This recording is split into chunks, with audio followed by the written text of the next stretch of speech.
So I'm doing work on computer translation of text between languages.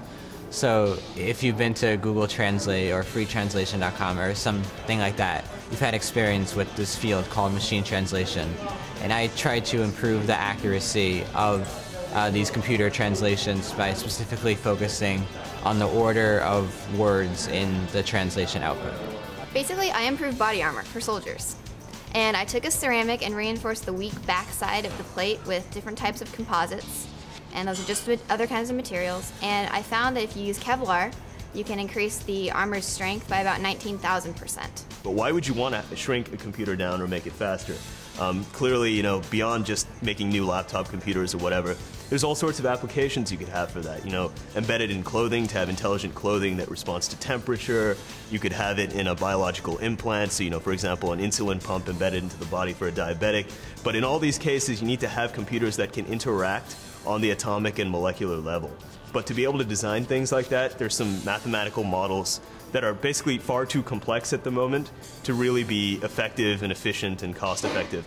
So basically my project was to try to work on those mathematical models and simplify them so that hopefully one day scientists and engineers can take my results and custom design materials to make those small and fast computers that you can embed in all sorts of applications. I mean, it's really vital for communication because there are so many different languages throughout the world. And oftentimes if documents need to be translated, they can having humans translate these documents, especially if there are really large amounts of them, can be incredibly expensive and incredibly time-consuming. So computers offer the opportunity to, for a relatively low cost, to translate large amounts of text. And then that can really aid people in communication. And also, for example, soldiers located around the world, actually currently in Iraq, make use of these computer translation systems to help them speak with locals where they are deployed. Well, I built a robot that navigates through hallways and searches for people. So basically, if there is a hazardous waste problem, or if there's toxins, or a bomb scare, or something like that in a building, the robot can go in and autonomously search for people. So you can just let it go and it'll navigate around and then come back and give you coordinates of people that it's found. Actually, the Marines have copies of my first and second year's research.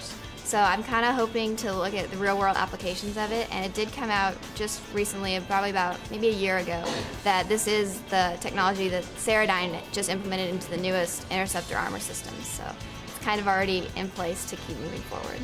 There's a lot of future work that needs to be done on the project to make it marketable.